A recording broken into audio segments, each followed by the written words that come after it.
I never thought kindness could get you humiliated in front of an entire neighborhood.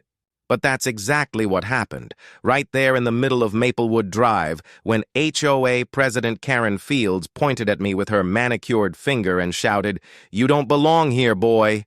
Take your tools and leave before I call the cops." Her voice cut through the summer air, sharp and public, as if the whole street needed to hear her verdict. I froze. The wrench slipped from my trembling hand and clinked against the driveway. The sound echoed longer than it should have. The garage door behind me was halfway open, finally fixed after hours of creaking, grinding, and refusing to move. Mr. Tom, the retired biker who lived here, had been smiling seconds ago, proud of the work we'd done together. But now he stood speechless, watching Karen advance like a storm. She didn't care that I was 17. She didn't care that I walked with a limp, or that the sweat dripping from my neck wasn't from guilt, but from effort. All she saw was a rule violation, a boy with a toolbox on a driveway she didn't approve of. Her coffee cup sloshed as she jabbed it toward me. "Noise, mess, trespassing, violation of Section 4.2. She barked. Neighbors peeked from windows. Some filmed. No one moved. I wanted to explain that I wasn't fixing this for money, that I was helping Mr. Tom because his shoulder couldn't lift anymore. But the words caught in my throat. And as Karen smirked, satisfied with the silence she'd created, I realized something I'd never wanted to believe. In some neighborhoods, kindness needs permission. That was the day I stopped being invisible, and unknowingly began something that would unite the entire block. Before that day, my world was small but peaceful, predictable in its own way. I lived with my mom in a modest house at the edge of our HOA neighborhood, the kind with matching mailboxes, trimmed lawns, and signs that reminded you of everything you can't do. For most people, those signs were an annoyance. For me, they were part of the landscape, as normal as birdsong or the morning sprinklers hissing across perfect green lawns. My days followed a quiet rhythm. Mornings were for physical therapy, slow stretches, resistance bands, the creak of my leg brace keeping time. Afternoons were for tinkering.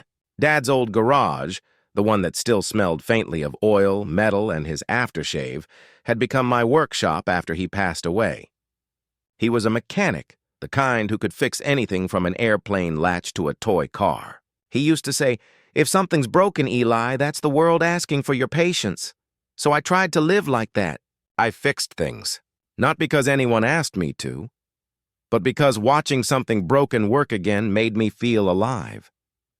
A squeaky gate, a jammed bike chain, a crooked mailbox, they were my quiet little victories. Over time, people started to notice. Mrs. Patel next door let me repaint her fence.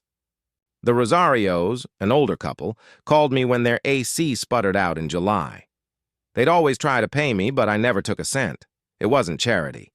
It was gratitude, a way to keep my dad's memory alive through work. Everyone knew me as the neighborhood's fix-it kid. Everyone except Karen Fields, the HOA president.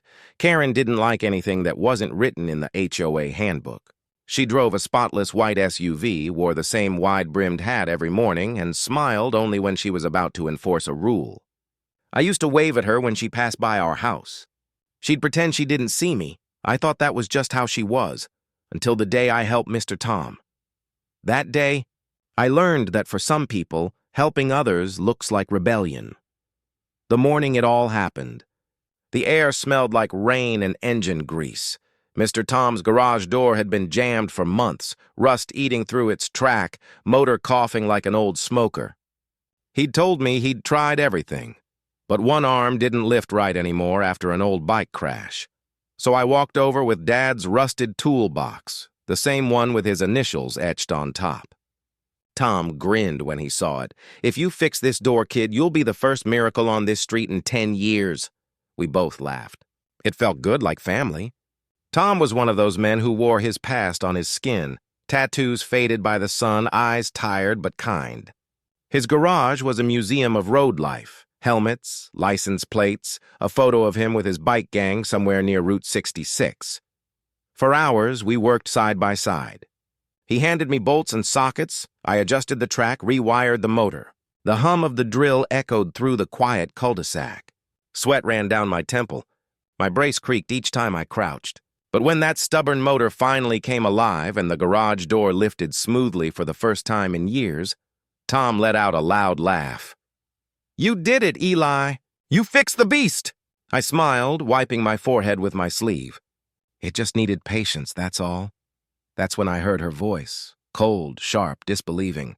What on earth is going on here?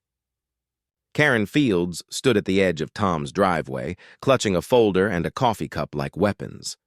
Her sunglasses reflected us, two figures she clearly didn't approve of. She didn't greet us, didn't smile. Just marched forward, heels stabbing the concrete. "This is a residential street," she snapped. "Not a repair shop. You're violating HOA regulations, noise, equipment, unauthorized labor." Tom wiped his hands on a rag. "He's not a contractor, Karen. He's helping me." "Door's been broken for months."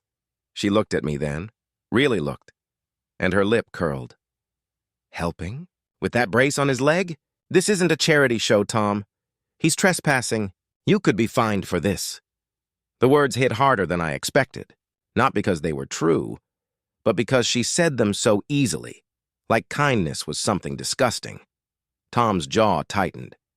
"Karen, don't talk to him like that." "I'll talk however I need to," she shot back, pulling out her phone. "I'm documenting this violation for the next HOA board meeting." Neighbors started drifting out. Curious faces, camera phones rising. Karen's voice got louder. "We can't have this kind of unsupervised activity here. Liability, noise complaints. This neighborhood has standards." I wanted to disappear. My hands shook around the wrench. I opened my mouth, tried to speak. "Ma'am, I was just..." "Don't you ma'am me. You people think pity is permission." The street went silent. Even the cicadas stopped. Tom stepped in front of me, voice steady but furious. "You crossed a line just now, Karen." But I couldn't hear much after that. The humiliation drowned everything else out. The way people stared, the way she smiled at my silence. I packed up my tools without looking at anyone. Tom's voice called after me, but I just kept walking. As I reached the corner, my reflection passed across every car window, a limping kid carrying a box of tools like evidence of a crime. And somewhere behind me, Karen was still talking. The sound of her voice followed me home like an echo I couldn't shake. I didn't sleep that night, not because I was angry, but because I couldn't understand why. Why someone would look at a kid trying to help and see a problem. The house was quiet. The clock ticked like slow thunder. Mom had gone to bed early, exhausted from her hospital shift. She didn't know what had happened yet, and I didn't want to tell her. Not because I was scared, but because I knew she'd hurt for me, and I couldn't stand that. I sat at my workbench, staring at the garage door opener Tom had given me to tinker with. Its gears clicked softly as I turned them with my fingers. My father's name, etched faintly into the old toolbox beside me, caught the lamplight. He'd always said, "You don't fix things by shouting at them. You fix them by understanding where they got stuck." Maybe people work the same way. Maybe Karen was just stuck. Still, her words looped in my head. "You people think pity is permission."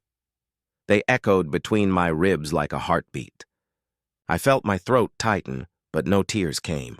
I'd already spent years learning not to cry over what I couldn't change. Around midnight, I stepped outside. The air was cool, the kind that carried every sound. Distant crickets, a dog barking 2 streets over, the hum of porch lights. Across the neighborhood, garages stood closed and perfect. Every lawn was identical. Every mailbox painted the same color. It looked peaceful, but it wasn't alive. I realized something then. The kind of quiet Karen wanted wasn't peace. It was control. And what I did today, fixing that garage, had reminded her that people can fix things without asking her first. I tightened my brace, took a deep breath and whispered to the night, "You didn't break me, Karen. You just woke everyone up." At the time, I didn't know how true that would turn out to be. By morning, it wasn't just Karen who knew what had happened. The entire block did. Maplewood had a gossip network faster than Wi-Fi. One post on the neighborhood group chat, and the story spread like fire through dry leaves. At first, I thought maybe everyone would believe her version, the trespassing teenager one.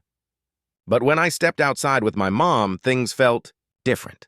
Mrs. Patel was watering her roses across the street. She gave me a soft smile and a nod that said I heard. Mr. Rosario from 2 houses down waved with his good hand, the one I'd helped reattach a gutter for last spring. Even the mailman paused, tipped his cap, and said quietly, "Heard about the garage, kid." That was wrong. Word travels differently when you've built goodwill brick by brick. Still, the weight didn't lift. Karen's words were public, her humiliation loud, and mine had been silence. Mom finally found out when she checked her phone during breakfast. The post was short, her tone sharper than I'd ever heard it. "Eli, is this true? Did Mrs. Fields really yell at you?" I nodded. "It's fine, Mom. I don't want trouble." She put her hand on mine. Helping people is never trouble. That afternoon, I limped back to Tom's house. He was waiting on the porch, arms folded, that same biker scowl softening when he saw me. "You came back." "Didn't want to leave things half done," I said, trying to smile. "Door still works," he grinned. "But the neighborhood's been buzzing." "You started something, kid." A few minutes later, 2 more neighbors walked over. Mrs. Patel with lemonade, and a younger guy named Marcus who lived across the cul-de-sac. Marcus slapped the side of Tom's garage. "This the masterpiece that caused World War III?" We all laughed. It was small, but it broke the tension that had been choking the air since yesterday. Then, as if on cue, Karen's SUV rolled by. She slowed down just enough to make eye contact, lips tight, sunglasses hiding whatever emotion she had left. Tom lifted his glass of lemonade in a mock toast. "Morning, Karen." She accelerated without responding. The 4 of us stood there watching her car disappear. Nobody said anything for a long time. Finally, Marcus spoke. "You know she runs that HOA like a dictatorship. Maybe it's time someone reminded her this is a neighborhood, not a prison block." Mrs. Patel nodded slowly. "This boy reminds me of that. We used to have community here. Something shifted that moment. Small but real. They weren't angry for me. They were angry with me. And for the first time since yesterday, I didn't feel like the broken one." That evening, Tom posted a message on the neighborhood page. "Community Repair Day this Saturday. Everyone welcome. Tools, paint, lemonade provided. Inspired by Eli." Within hours, 20 comments appeared. "I'm in. Count us in." About time we did something together. Karen didn't comment. But she read it. I knew she did, because by nightfall, the HOA board email went out with a subject line that said it all. "Unauthorized neighborhood gathering, violation pending." And that's when I realized this wasn't just about a garage door anymore. This was about who really got to define community. Karen thought she knew everyone's limits, how far she could push, how loud she could shout before people backed down. She'd memorized every rule in that HOA binder like it was scripture. But she didn't know something about me. Something even I had forgotten until that night. When my dad was alive, he wasn't just a mechanic. He also sat on the City Maintenance Council, a volunteer group that advised on local infrastructure, permits, and, ironically, HOA code interpretation. His years of notes, emails, and legal drafts still sat in our attic, neatly stacked in boxes labeled HOA Files Robert Evans. Mom had kept them all. That night, while she was folding laundry, I went up and pulled the boxes down. Dust danced in the air as I opened them. Inside were decades of neighborhood blueprints, approval letters, and old dispute records, every time the HOA had crossed someone's line. And there it was, tucked into a manila folder, a bylaw amendment draft my dad had written, but the board never fully ratified. It clarified that voluntary community assistance and property maintenance by residents shall not constitute a violation of labor or noise ordinances when conducted without profit. That meant every repair I'd done, every fence, every gate, every mailbox, had technically been protected activity, even the garage repair. I sat back, heart pounding, the soft yellow light from my desk lamp washing over Dad's handwriting. His note at the bottom read, "Communities thrive when neighbors act like neighbors. If rules punish kindness, the rules are wrong." For the first time in days, I smiled. The next morning, I printed that amendment and slipped it into a binder. I wasn't sure yet what I was going to do, but I knew I wouldn't stay silent this time. Meanwhile, the HOA group chat had exploded. Karen's violation pending email had backfired. Residents replied one after another. It's not a violation to help someone. We've had enough of this nonsense.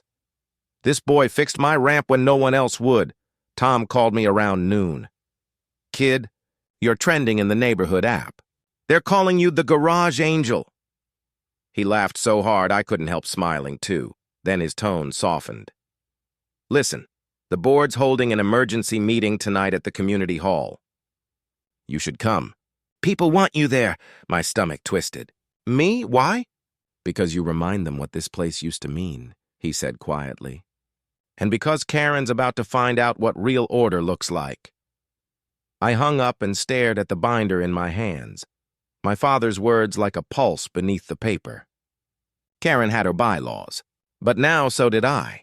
That evening I sat at my desk with Dad's binder open, every page marked with sticky notes. Mom watched from the doorway, her nurse's scrubs still wrinkled from her shift. You're really going to that meeting? She asked gently. Yeah, I said. Not to fight, just to show them what the rules actually say. She came closer, rested her hand on my shoulder. Your father would have done the same thing. I didn't answer. I just traced my finger along his signature on the amendment page. Robert Evans.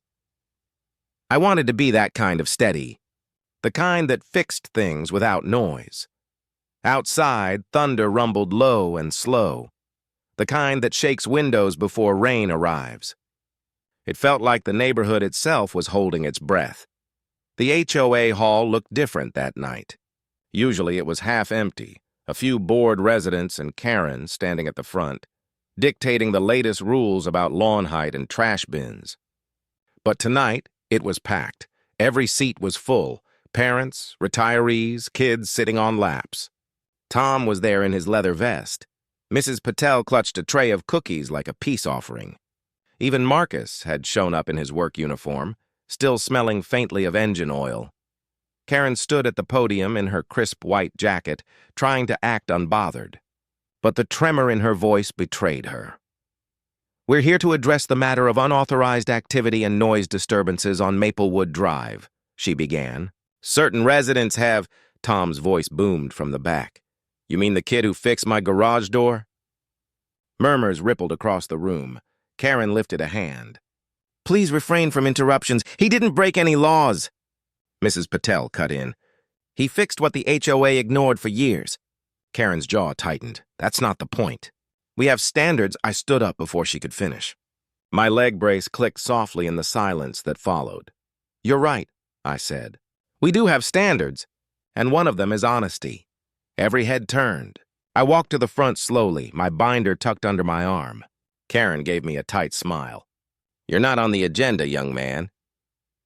Neither was compassion, I said, placing the binder on the podium. But it used to live here. The crowd stirred. Karen's face flushed red.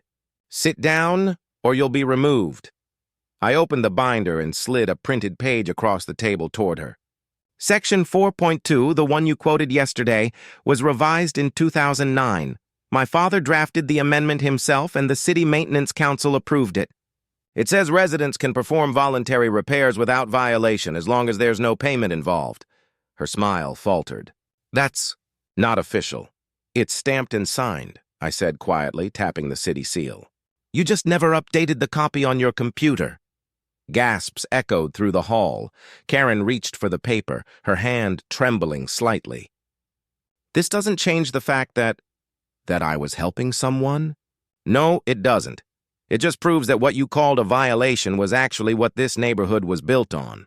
Tom clapped once, slow, deliberate. Then the whole room joined him. Karen's gavel slammed against the desk, but it was useless against the sound of 50 hands clapping. I looked at her one last time and said softly, You tried to silence kindness, ma'am, but it's louder than you think. That night I didn't sleep either, not from shame this time, but from a quiet fire that felt a lot like hope. By morning, the storm had passed, but something new was brewing. The HOA's power had cracked. Everyone could feel it. The next day, when I stepped out to check the mail, the neighborhood wasn't the same. People were outside, not hiding behind blinds or whispering over fences, and they were talking. Real conversations, laughter, plans. It was as if one kid's humiliation had reminded them all that they were supposed to know each other. Tom rolled up in his truck and honked twice. "Eli, get in, we've got a meeting to plan." I blinked. "Another HOA thing?" "No," he said, grinning. "A neighborhood thing." We spent the afternoon driving house to house. Mrs. Patel wanted to donate tools. The Rosarios offered food. Marcus said he could borrow tents from his cousin's auto shop. Everyone had something to give. We decided Saturday would be Community Repair Day, a gathering to fix whatever was broken. Fences, porches, bikes, hearts. Tom printed flyers that read, "Inspired by Eli Evans, proof that kindness doesn't break rules. It rebuilds them." Karen must have seen them because by Friday evening she sent another HOA email, longer, sterner, more desperate. Subject: Unauthorized Assembly Reminder. Body: Please note that community events not approved by the HOA board are prohibited due to liability and safety concerns. But the email backfired again. Replies flooded in within minutes. We're not asking permission to be good neighbors. If the HOA fines us for helping, fine me twice. Maybe the problem isn't the gathering. Maybe it's the leadership. Karen stopped replying after that. Saturday came bright and golden, the kind of morning that makes everything feel new. Tents lined the cul-de-sac, laughter mixing with the whir of drills and the scent of fresh paint. I watched kids ride newly fixed bikes, seniors get their porch steps repaired, and a line of people handing out lemonade. When Tom rolled up his garage door, the one we'd fixed together, people cheered. The door that started it all. He laughed. I didn't know where to look first. Every corner of Maplewood seemed alive again. Then someone tapped my shoulder. It was Mrs. Patel holding her phone. "Local news," she whispered. "They're here." A reporter was setting up near the curb, a camera aimed at the crowd. She smiled at me. "You're Eli, right? The teen who started all this?" I shook my head. "No, ma'am." The neighborhood did. By the afternoon, Karen finally appeared. She stood at the end of the street in her spotless white jacket, clutching her HOA clipboard like a shield. Her sunglasses couldn't hide how lost she looked. The laughter, the sound of drills, the sight of people working together. It must have felt foreign to her. For once, the street didn't wait for her approval. She approached slowly, the sound of her heels out of rhythm with the rest of the neighborhood. When she reached me, I expected another order, another rule. Instead, she whispered, barely audible over the chatter, "I didn't think this would happen." I looked at her, not angry, just tired. "It's okay," I said. "You can't stop people from fixing what's broken, not with bylaws." For a second, her mask cracked. The clipboard trembled in her hands. And when she turned to see the crowd cheering as another kid fixed a broken mailbox, she looked smaller, like she didn't know where to fit in anymore. The balance had shifted. For years, she ruled through fear of fines and notices. Now, the only thing spreading faster than her rules was kindness. By the following Monday, the story had already escaped the boundaries of Maplewood Drive. Local news had picked it up under the headline, "Teen with Disability Inspires Neighborhood to Rebuild After HOA Dispute." A simple story. But to Karen, it was an earthquake. The HOA board called an emergency meeting, this time not in the hall, but online. Karen must have thought that hiding behind a webcam would make things easier. It didn't. When the virtual meeting started, there were over 70 residents logged in. Tiny squares filled the screen. Families, seniors, kids waving from laps. And in the middle grid, Karen, in her perfect home office, a decorative plant behind her, every hair in place, her voice was tight. "We're here to address the recent unauthorized gathering known as Community Repair Day. There have been misinterpretations regarding HOA policies and leadership." Tom leaned closer to his mic. "Misinterpretations? You humiliated a disabled kid in public, Karen. You owe him more than policy talk." The chat box lit up with hearts and thumbs up emojis. Karen's smile faltered. "This meeting is about restoring order." "Order?" Mrs. Patel cut in. Order isn't control, Karen. Order is cooperation. And you lost that, a murmur spread through the group. Even the HOA treasurer, a quiet man named Dennis, cleared his throat. Mrs. Fields, several residents have reviewed the bylaw amendment Eli presented. It's valid. The board never updated its documentation. The error's on us, not him. Karen blinked, stunned. That can't be. It can, Dennis continued. And the city maintenance office confirmed it this morning. They also sent a commendation to Eli Evans for community service. The screen went silent, except for the faint hum of background microphones. Karen tried to recover. This meeting is out of control. I'll be contacting legal. I leaned forward. My voice was calm, the way my dad used to sound when something truly mattered. You don't need to call anyone, ma'am. You just need to listen. You taught us what fear looks like. Maybe it's time you learn what community feels like. For a long moment, she just stared at me. Her reflection shimmered faintly in her glasses. A boy she'd once humiliated, now calmly dismantling the only power she thought she had. Then, Dennis spoke again. Motioned to remove Karen Fields from her role as HOA president. Effective immediately. The chat erupted. Seconded. Aye. Yes. The vote passed within minutes. Karen's square went dark. She'd left the meeting. Tom unmuted himself and chuckled softly. Guess the neighborhood just fixed something else that was broken. Everyone laughed, not cruelly, but with relief, like exhaling after holding your breath for years. And in that moment, I realized justice doesn't always need police lights or courtrooms. Sometimes it's just a grid of neighbors clicking yes on a screen, choosing kindness over control. The next morning, Maplewood Drive looked different. Not cleaner, not quieter, just alive. Children rode the bikes we'd fixed. Porch lights glowed warm at dusk. People waved instead of watching from behind blinds. The neighborhood had stopped being a place of rules and started being a place of people again. Even the HOA emails changed. The new board, Dennis, Mrs. Patel, and Tom, replaced the long legal subject lines with cheerful ones. Community Garden Day. Free lemonade Saturday. Need help fixing something? Ask Eli. It was strange seeing my name there. I wasn't anyone special. Just a kid with a limp and a box of tools. But somehow that had been enough to spark a change. A week later, on a breezy afternoon, I was repainting our front fence when a car slowed near the curb. White SUV, polished as ever.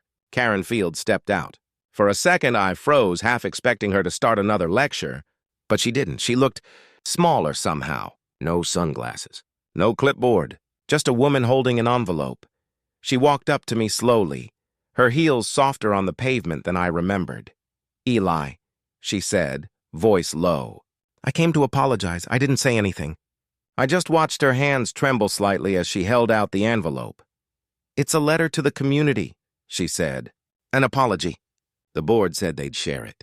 I just wanted you to have the first copy. Inside was a single page, her handwriting careful and uneven. To my neighbors, I forgot that rules were made to protect people, not to separate them. I'm sorry for the way I treated Eli and for forgetting what kindness looks like. I hope to earn forgiveness by helping build what I once tried to control. Karen Fields, when I looked up, she was already crying. And for a moment, I saw what I hadn't before. Not a villain. Just a lonely person who'd mistaken authority for belonging. I wiped my hands and nodded. We're having another repair day next weekend, I said quietly. You should come. We could use someone to organize snacks. Her laugh came out shaky. You'd trust me with snacks? Sure, I smiled. You're good at lists. For the first time. She smiled back, a real one. As she walked away, the breeze caught her apology letter. The corner flapping like a small white flag of surrender. That evening, when the sun dipped low and gold poured across the lawns, I noticed something else. The same neighbors who'd once stayed apart were now talking across fences, swapping tools, trading stories. Kids chalked hearts on the sidewalks. Someone played music from an open garage. For the first time, Maplewood didn't sound like perfection. It sounded like life, and I realized Dad had been right all along. You don't fix things by shouting at them. You fix them by understanding where they got stuck. Karen had been stuck. Now maybe we'd all learned how to move again. That night I sat in my garage, the same spot where all of this had quietly begun. The old lamp buzzed softly, its light spilling across my father's worn workbench. His tools were still neatly arranged: wrench, pliers, screwdriver, the old kind you had to respect, not just use. I ran my fingers over the scratches in the wood. The ghost of his handwriting carved faintly on the side. Measure twice, fix once. I smiled. Maybe life worked the same way. Measure twice before you judge someone, fix once by choosing kindness instead of anger. The air smelled like cut grass and oil. Outside, I could hear laughter echoing down the street. Someone testing a repaired garage door, a kid cheering as their bike chain caught just right. The same sounds that once got me in trouble were now the sounds of community. Funny how everything had come full circle. I thought about Karen, about how easily authority turns into arrogance when it isn't rooted in empathy, and about how even the smallest act, a repaired door, a kind gesture, could become the spark that redefines a neighborhood. People always talk about strength like it's loud, like it has to roar to be respected, but I'd learned it's the quiet kind that lasts longer. The kind that forgives, that builds, that keeps showing up with a box of tools and a heart that refuses to rust. I tightened the last screw on a small project I'd been working on, a wooden sign Tom asked me to make for the cul-de-sac entrance. The letters gleamed under the lamplight. "Welcome to Maplewood, where kindness fixes everything." I smiled. Yeah, that felt right. And for the first time in a long time, I knew nothing about me was broken. Not anymore. Maybe that's what this story was really about. Not rules or fines or even revenge. It was about what happens when one act of kindness refuses to die, even after being humiliated, mocked, or ignored. Karen tried to control a neighborhood with regulations. Eli changed it with a wrench, a smile, and a choice: to be better instead of bitter. So now I'll ask you, the one listening, if someone like Karen tried to break your peace, would you walk away? Or would you fix the world around them until they had no choice but to see the good they tried to destroy? Tell me below, because every story starts with one decision. And if this one reminded you of what quiet strength looks like, hit subscribe for more true stories of justice, grace, and redemption. Sometimes, the loudest revenge isn't punishment. It's peace, so I built one repaired heart at a time.